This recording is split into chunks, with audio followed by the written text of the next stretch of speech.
வணக்கம் ஜோதிட நண்பர்களே. பொதுவாக ஜோதிடம் என்பது பல விஷயங்களையும் உள்ளடக்கிய ஒரு கணித அறிவியல். இதில் தேடல் அப்படிங்கிறதே முடிவடையாத ஒன்று. தேட புதுசாக வந்துக்கிட்டே தான் இருக்கும். ஆனால் இந்த ஜோதிடம் அப்படிங்கிறது மனிதர்களுடைய வாழ்க்கையை பற்றி தெரிந்து கொள்வதற்கான ஒரு முக்கியமான டூலாக யூஸ் ஆகிட்டுருக்கு. இந்த ஜோதிடத்தில் கிரக நிலைகள் அப்படிங்கிறது தான் ரொம்ப முக்கியம். காரணம் அதுதான் பலன்களை கொடுக்கக்கூடியது. அடுத்தபடியாக வர்றது ராசியும் லக்னமும். இந்த ராசியும் லக்னமும் சேர்ந்து தான் ஒரு மனிதர்களுடைய மனதையும் குணத்தையும் வாழ்க்கை அமைப்பையும் இன்னும் மற்ற விஷயங்கள் எல்லாத்தையுமே வடிவமைக்குது. ஏற்கனவே நம்ம சேனலில் இந்த ராசியும் லக்னமும் சேர்ந்த நிலைகளில் என்ன மாதிரியான பலன்கள்லாம் இருக்கும், எப்படிப்பட்ட விஷயங்கள் காரியங்கள் உறவு முறைகள்லாம் அவங்களுக்கு அமையுது, எதெல்லாம் அவங்களுக்கு சாதகமாக இருக்குது, எதெல்லாம் அவங்களுக்கு பாதகமாக இருக்குது, அவங்களுடைய வாழ்க்கை எதை நோக்கி போகுது அப்படிங்கிறத பற்றியெல்லாம் சொல்லியிருப்போம். பார்க்காதவங்க மறக்காமல் செக் பண்ணி பாருங்கள். டிஸ்கிரிப்ஷனில் ப்ளேலிஸ்ட் லிங்க்கும் இருக்குது. இந்த பதிவு அதனுடைய தொடர்ச்சி. அதாவது போன பதிவுகளில் அவங்களுடைய வாழ்க்கை நிலை எப்படி இருக்கும், இன்னும் மற்ற விஷயங்கள்லாம் எப்படி இருக்கும் அப்படிங்கிறத பற்றி பார்த்தோம். இந்த பதிவில் அதனுடைய முரண்பாடுகள் என்ன அப்படிங்கிறத பற்றி பார்க்க போகிறோம். அதாவது நம்மளுடைய வாழ்க்கையில் ஒரு சில விஷயங்கள் நமக்கு சரியாக இருக்கும், ஆனால் அது வெளியிலையோ மற்றவங்களுக்கோ தவறாக இருக்கும். இன்னும் சில விஷயங்கள் மற்றவங்களுக்கு சரியாக இருக்கும், நமக்கு அது தவறாக இருக்கும். சில விஷயங்கள் மட்டும்தான் நமக்கும் சரி மற்றவங்களுக்கும் சரி ஒத்து போக செய்யும், இல்லைன்னா ஒத்து போக செய்யாது. ஸோ இந்த முரண்பாடுகள் அப்படிங்கிறது எல்லாருக்கும் ஒரே மாதிரி ஒரே விஷயங்களில் அமையாது. ஒவ்வொருத்தருக்கும் ஒவ்வொரு விஷயங்களில் ஒவ்வொரு சூழ்நிலைகளில் தான் இருக்கும். ஸோ இந்த முரண்பாடுகளுக்கு முக்கிய காரணமாக இருக்கிறது இந்த ராசியும் லக்னமும் தான். இதைத்தான் ஜோதிடத்தில் விதி மதி கதி அப்படின்னு ரொம்ப சிம்பிளாக ஷார்ட்டாக சொல்லுவாங்க. இதை விதி கெட்டால் மதியப்பார், மதி கெட்டால் விதியப்பார் அப்படிங்கிற பழமொழிகள்லாம் இருக்கும். ஸோ அந்த முரண்பாடுகள்லாம் என்ன, எப்படி வேலை செய்யுது, ஒவ்வொரு ராசியும் லக்னத்துக்கும் என்ன மாதிரியான அமைப்புகள் இது ஏற்படுத்துது அப்படிங்கிறத பற்றி தான் இந்த பதிவில் நம்ம பார்க்க போகிறோம். தொடர்ச்சியாக எல்லா ராசி லக்ன காம்பினேஷன்களுக்கும் வீடியோ கண்டிப்பாக போடுவோம். ஸோ சேனலை சப்ஸ்கிரைப் பண்ணாங்க, சப்ஸ்கிரைப் பண்ணி வச்சுக்காங்க. வீடியோ பிடிச்சிருந்தா லைக் பண்ணுங்கள், மற்றவங்களுக்கும் ஷேர் பண்ணுங்கள், என்ன பிடிச்சிருக்குங்கிறத கமெண்ட் பண்ணுங்கள். கடக ராசி மேஷ லக்னம்.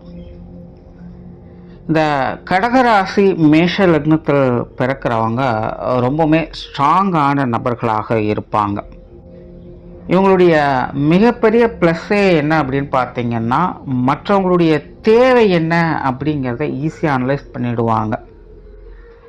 அதே போல் மற்றவங்க என்ன செய்வாங்க அப்படிங்கிறதையும் இவங்களால் ஈஸியாக தெரிஞ்சுக்கவும் முடியும். அதாவது கிட்டத்தட்ட இந்த சதுரங்கம் விளையாடுற மாதிரி தான்.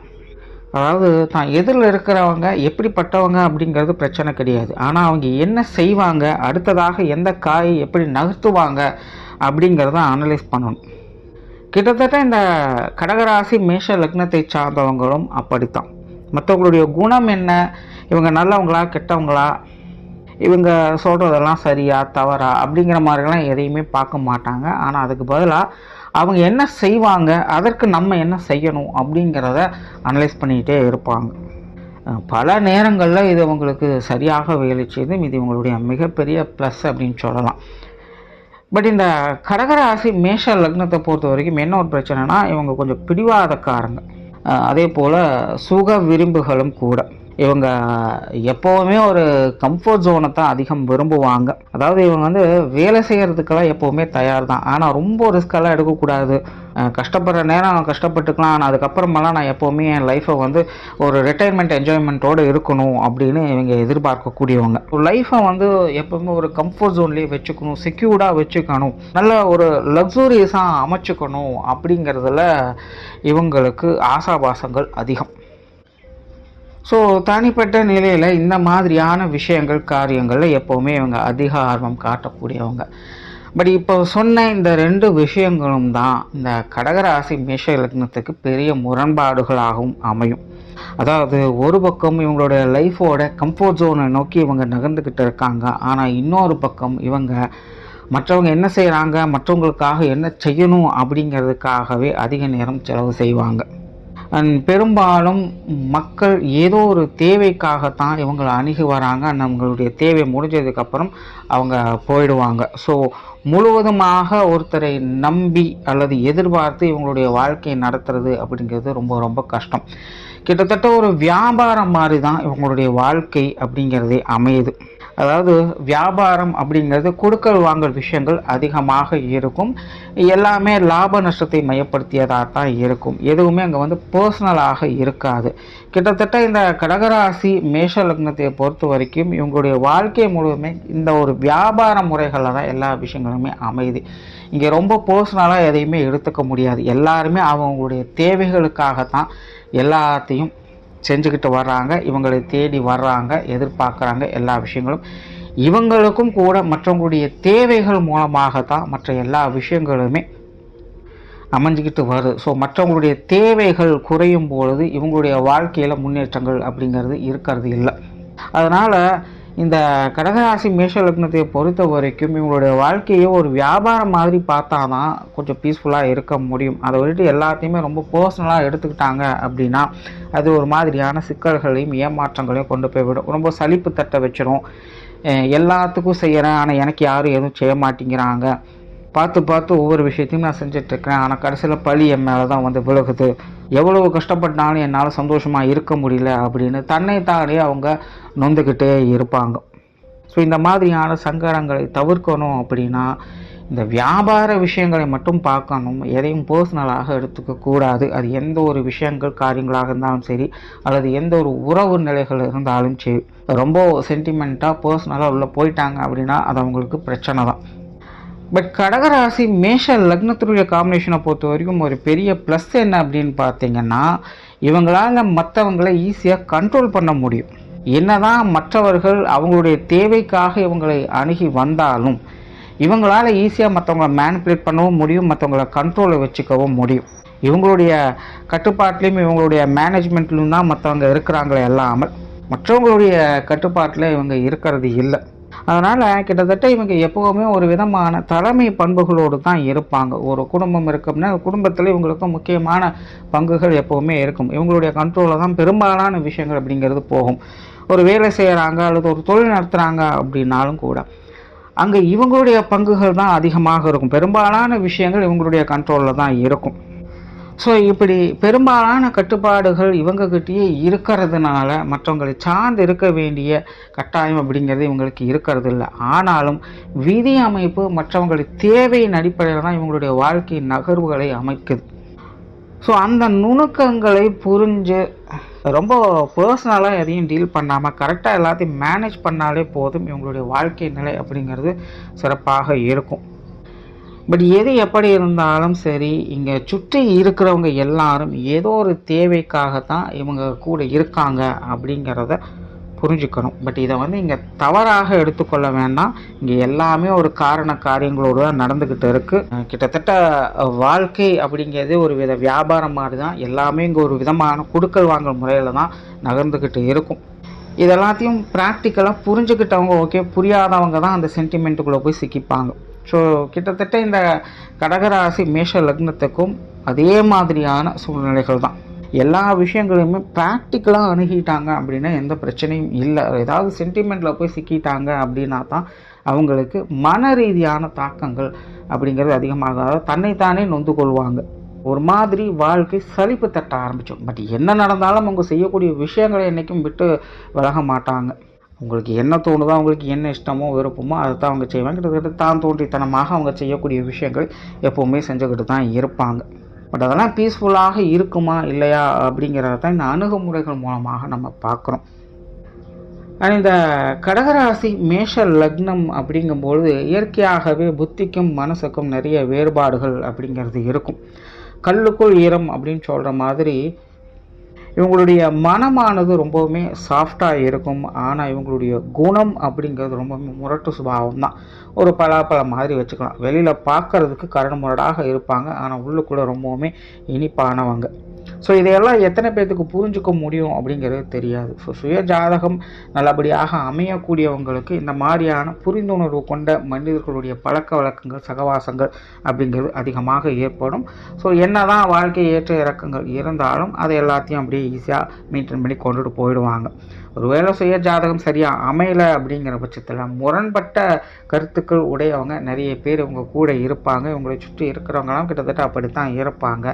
ஸோ வாழ்க்கை பெரும்பாலான பகுதிகள் மற்றவங்களுக்காக உழைக்க வேண்டிய சூழ்நிலைகள் இருக்கும். மற்றவங்களுடைய தேவைகள் பூர்த்தி செய்கிறதுலேயே அவங்களுடைய காலம் போயிடும்.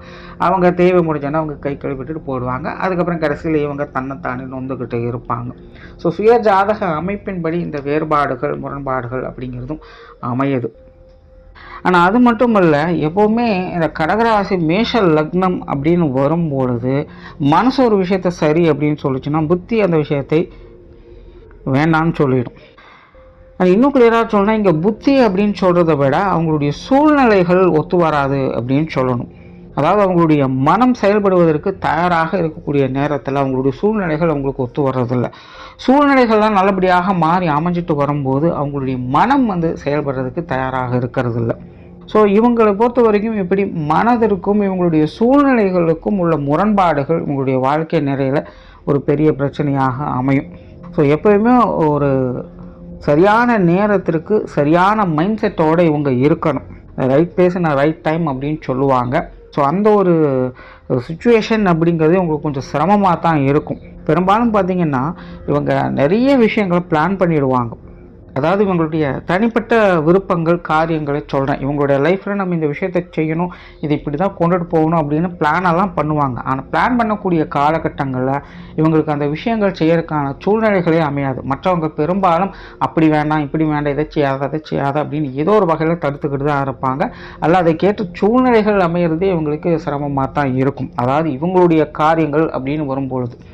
ஆனால் ஒரு கட்டத்துக்கு மேலே சுச்சுவேஷன்ஸ் அப்படிங்கிறது தலைகீழாக மாற ஆரம்பிக்கும். நல்ல சூழ்நிலைகள் அப்படிங்கிறது ஒத்து வரும். மற்றவங்களும் பார்த்திங்கன்னா சப்போர்ட் பண்ணுவாங்க. இதை செய்யலாம், அதை செய்யலாம், அப்படி பண்ணலாம், இப்படி பண்ணலாம், நிறைய ஐடியாஸ் கொடுப்பாங்க. ஆனால் இவங்க பேக் அடிச்சிருவாங்க. நான் அன்னைக்கு சொன்னேன், அன்னைக்கு நீங்கள் ஒத்துக்கிட்டீங்களா, அப்போவே நான் சொன்னல, அன்னைக்கே அதை செஞ்சிருந்தா இப்படி ஆகிருக்கும் அப்படின்னு இவங்க பழைய கதைகளை பேசிக்கிட்டு இருப்பாங்க. ஸோ நேரம் வரும்பொழுது இவங்க ரெடியாக இருக்க மாட்டாங்க. இவங்க தயாராக இருக்கக்கூடிய காலகட்டங்களில் நேர காலங்கள் ஒத்து வராது. இது ஒரு பெரிய முரண்பாடுகளாக இவங்களுக்கு அமையுது. ஸோ இதெல்லாத்தையும் இவங்க கரெக்டாக ப்ராப்பராக மேனேஜ் பண்ண வேண்டியது அவசியம். கடகராசி மேஷ லக்னம் அப்படிங்கும்பொழுது இயற்கையாகவே இவங்களுக்கு இந்த நாலேஜ் சார்ந்த விஷயங்கள் ஈடுபாடுகள் அதிகம். அதாவது தன்னுடைய சொந்த முயற்சியாலேயே நிறைய விஷயங்களை கற்று உணர்ந்துவது அப்படின்னு சொல்கிறது. அதனால் கல்வி கேள்விகளில் நல்ல வித்தகர்களாக இருப்பாங்க. சுய ஜாதகம் இவங்களுக்கு சப்போர்ட்ஃபுல்லாக இருந்துருச்சு அப்படின்னா ஒன்றுக்கும் மேற்பட்ட பல பட்டப்படிப்புகளை மேற்கொள்ளக்கூடியவங்களாக இருப்பாங்க. சுய ஜாதகம் கை கொடுக்கல அப்படின்னா படிக்காத மேதைகளாக இவங்க இருப்பாங்க. நிறைய பேருக்கு இந்த கல்வி சார்ந்த விஷயங்கள் கூட சில முரண்பாடுகளை ஏற்படுத்தும். அதாவது படிக்கிறது ஒன்றா இருக்கும், வேலை செய்கிறது ஒன்றா இருக்கும். சம்மந்தம் இல்லாமல் ஒன்றுக்கு 4 படிப்பு படித்து வச்சுருப்பாங்க. ஆனால் அதெல்லாம் படித்து என்ன பண்ணுறாங்க அப்படின்னே தெரியாது. சிலருக்கெல்லாம் பார்த்திங்கன்னா படிக்கக்கூடிய வாய்ப்புகள், இந்த தருணங்கள் அப்படிங்கிறது கிடைக்கும். ஆனால் அதை அவங்க கரெக்டாக யூட்டிலைஸ் பண்ணவே மாட்டாங்க. ஸோ சுய ஜாதக ரீதியாக இது ஒரு முரண்பட்ட நிலைகளில் இதெல்லாம் வேலை செய்யும். அதாவது கல்வி ரீதியான அறிவு சம்பந்தப்பட்ட விஷயங்களை திறன் வாய்ந்தவங்களாகவே இவங்க அமையிறாங்க. அதாவது படித்த மேதைகளும் உண்டு, படிக்காத மேதைகளும் உண்டு. ஸோ அறிவில் எந்த பிரச்சனையும் கிடையாது. ஆனால் அதை சரியான முறையில் உபயோகிக்கிறாங்களா, அதற்கான வாய்ப்புகளை எல்லாம் இவங்க சரியாக பயன்படுத்திக்கிறாங்களா அப்படிங்கிறது ஒரு கேள்விக்குறியாகத்தான் இருக்கும். ஸோ கல்வி ரீதியான விஷயங்களில் இவங்க ஒரு சரியான டெசிஷன் எடுக்க வேண்டியது அவசியமாக இருக்கும். சும்மா மேம்போக்காக இது இப்படித்தானே அப்படித்தானே அப்படின்னு சொல்லிட்டு அசால்ட்டாக விட்டுட்டாங்க அப்படின்னா அப்போதைக்கு அது நல்லாகத்தான் இருக்கும். ஆனால் அதுக்கு ஏற்ற மாதிரியான சூழ்நிலைகள் இவங்க கைப்பிடிச்சிருவாங்களா அப்படிங்கிறதெல்லாம் கேள்விக்குறியாகத்தான் இருக்கும். ஸோ அதெல்லாம் கொஞ்சம் கரெக்டாக இவங்க அனலைஸ் பண்ணி தான் கேப்சர் பண்ணணும். குடும்ப வாழ்க்கையை பொறுத்த வரைக்கும் நார்மலாகவே இவங்க கொஞ்சம் குடும்ப பிரியர்கள் அப்படின்னு சொல்லலாம். குடும்ப உறவுகளை நேசிக்கக்கூடியவங்க, குடும்ப வாழ்க்கையை நேசிக்கக்கூடியவங்க. குறிப்பாக இவங்க எப்பயுமே ஒரு கம்ஃபர்ட் ஜோனில் இருக்கணும் அப்படின்னு நினைக்கிறதுனால ஒரு சௌகரியமான வாழ்க்கை நிலை, ஒரு ஆடம்பரமான வாழ்க்கை நிலையை பெறணும் அப்படிங்கிறது உங்களுடைய குறிக்கோளாக இருக்கும். அதனாலேயே குடும்ப தேவைகளை பார்த்து பூர்த்தி செய்வாங்க. நிறைய விலை உயர்ந்த பொருட்களை வாங்கி வீட்டில் செட் பண்ணிப்பாங்க. இந்த பராமரிப்பு சார்ந்த விஷயங்கள்லாம் ரொம்ப கெட்டிக்காரங்களாக இருப்பாங்க. குடும்ப உறவுகளில் கூட ரொம்பவுமே சென்டிமெண்ட் பிரியர் தான். எல்லாத்தின் மேலேயுமே ஒரு கணிசமான அன்பு, பாசம் அப்படிங்கிறது இருக்கவே செய்யும். யாரையுமே விட்டு கொடுக்கவே மாட்டாங்க. எல்லாத்துக்குமே ஈக்குவல் இம்பார்ட்டன்ஸ் கொடுக்கக்கூடியவங்க தான். குறிப்பாக பெற்றோர்களுக்கு ஒரு தனித்துவமான பாசம் பிரியம் அப்படிங்கிறது இவங்ககிட்ட எப்போவுமே இருக்கும். பெற்றோர்களை இவங்க என்றைக்குமே விட்டு கொடுக்கவே மாட்டாங்க. பெரும்பாலும் இவங்களுடைய குடும்ப அமைப்புகள், குடும்ப உறவுகள் சார்ந்த விஷயங்கள் எல்லாமே சாதகமாக தான் இருக்கும். பட் என்ன ஒரு முரண்பட்ட அமைப்புகள் அப்படின்னா, முன்னாடியே சொன்ன மாதிரி தான், காரியத்துக்கு தகுந்த மாதிரி தான் ஆட்கள் இருப்பாங்க. அவங்களுடைய காரியங்கள் முடிஞ்சது அப்படின்னா அதை கண்டுகொள்ள மாட்டாங்க. பல நேரங்களில் தன்னை எல்லாரும் பயன்படுத்திக்கிறாங்களோ அப்படின்னு கூட யோசிக்க வைக்கும். இப்போ கால நேரங்கள் மோசமாகக்கூடிய காலகட்டங்களில் குடும்ப உறவுகளுக்குள்ள இந்த மாதிரியான சங்கடங்கள் அதிகமாக தலை தூக்கும். அதே போல் பழைய விஷயங்களை அடிக்கடி பேசி சங்கடத்தை நான் அப்போவே சொன்னலை, ஏன் செய்யலை, நான் அன்னைக்கே அதை தானே சொன்னேன், நான் சொன்னது தானே சரி அப்படிங்கிற மாதிரி பல விஷயங்களை முடிஞ்சு போனதையே திரும்ப திரும்ப கொண்டுட்டு வந்து கருத்து வேறுபாடுகளை ஏற்படுத்திக்கிட்டு இருக்கும். ஸோ இந்த மாதிரியான விஷயங்கள்லாம் குடும்பத்துக்குள்ளே இவங்க கொஞ்சம் அவாய்ட் பண்ண வேண்டியதாக இருக்கும். அண்ட் சிலர்லாம் பார்த்திங்கன்னா இந்த ஆகாத காலகட்டங்களில் குடும்பத்தில் சொகுசாக இருக்கணும் அப்படிங்கிறதுக்காக நிறைய விலை உயர்ந்த பொருட்களை, ஆடம்பரமான பொருட்களை வாங்கி கடன் விஷயங்களில் சிக்கக்கூடிய அமைப்புகள் இருக்கும். இல்லைன்னா குடும்பத்துக்குள்ளே இந்த சொத்து ரீதியான பிரச்சனைகள் அப்படிங்கிறதெல்லாம் ஏற்படும். ஸோ இந்த மாதிரியான விஷயங்கள்லாம் இவங்க கொஞ்சம் கால நேரம் பார்த்து கரெக்ட் பண்ண வேண்டியதாக இருக்கும். குறிப்பாக மோசமான காலகட்டங்களில் இந்த மாதிரியான சங்கடங்களை இவங்க தவிர்க்கிறதே நல்லது. திருமண வாழ்க்கை பெரும்பாலும் இவங்களுக்கு சாதகமாக தான் இருக்கும். பரஸ்பரமான நிலைகள் அப்படின்னு சொல்லலாம். இயற்கையாகவே அவங்க வாழ்க்கை துணையை கண்ட்ரோல் பண்ணவும் செய்வாங்க. அதே நேரம் வாழ்க்கை துணைக்கு தேவையான விஷயங்களை அமைத்து கொடுக்கவும் செய்வாங்க. ஸோ ஒரு பரஸ்பரமான நிலைகளில் உங்களுடைய திருமண வாழ்க்கை அப்படிங்கிறது அமையுது. அந்த திருமண வாழ்க்கையில் முரண்பாடுகள் அப்படின்னு பார்த்தோம்னா, உனக்கு எவ்வளோ செஞ்சாலும் பத்தாது அப்படின்னு சொல்ல வேண்டிய ஒரு சூழ்நிலைகள் ஏற்படும். அதே போல் உன்னை மட்டுமே பார்த்துட்டு இருந்தால் போதுமா, மற்ற வேலையெல்லாம் பார்க்க வேண்டாமா அப்படின்னு கேட்க வேண்டிய சூழ்நிலைகள்லாம் வரும். ஸோ இந்த மாதிரியான விஷயங்கள் எல்லாத்தையும் இவங்க கொஞ்சம் கரெக்டாக மெயின்டைன் பண்ண வேண்டியதாக இருக்கும். குழந்தைகள், உடன்பிறப்புகள் சார்ந்த விஷயங்கள் இதெல்லாம் ஓரளவுக்கு கொஞ்சம் கண்ட்ரோலே இருக்கும். பெரிய அளவில் நிறை குறைகள் சொல்கிறதுக்கு எதுவும் இல்லை. சிட்டிஸ் அது பாட்டுக்கு போயிட்டுருக்கு அப்படின்னு சொல்லக்கூடிய விஷயங்களாகத்தான் இருக்கும். ரொம்ப பெரிய அளவில் நிறை குறை சொல்கிறதுக்குலாம் எதுவும் இல்லை. உற்றார் உறவினர்கள், நண்பர்கள் சார்ந்த விஷயங்கள் வரும்போது இது கொஞ்சம் சாதகமாகவே அமையும். பெரும்பாலும் இந்த கடகராசி மேஷ லக்னம் அப்படிங்கிறது ஈஸியாக மற்றவங்களோட அட்டாச் ஆகக்கூடியவங்க தான். அதனால் நட்புகளாகட்டும், உறவுகளாகட்டும் எல்லாமே இவங்ககிட்ட கொஞ்சம் சென்டிமெண்ட்டோடு இருப்பாங்க அப்படின்னு சொல்லலாம். என்ன நண்பர்கள் சில நேரங்களில் கொஞ்சம் ஓவர் அட்வான்டேஜ் எடுப்பாங்க. அதை மட்டும் கொஞ்சம் கரெக்ட் பண்ண வேண்டியதாக இருக்கும். ஸோ ஓவராலாக இந்த கடகராசி மேஷ லக்னம் அப்படிங்கிறது, இந்த முரண்பாடுகளான நிலைகள் அப்படிங்கிறது காரியங்கள் மூலமாக, குறிப்பாக மற்றவங்களுடைய காரியங்கள் மூலமாகத்தான் அதிகமாக ஏற்படும். ஸோ அதை கரெக்ட் பண்ணிக்கோங்க. நன்றி, வணக்கம், வாழ்க வளமுடன்.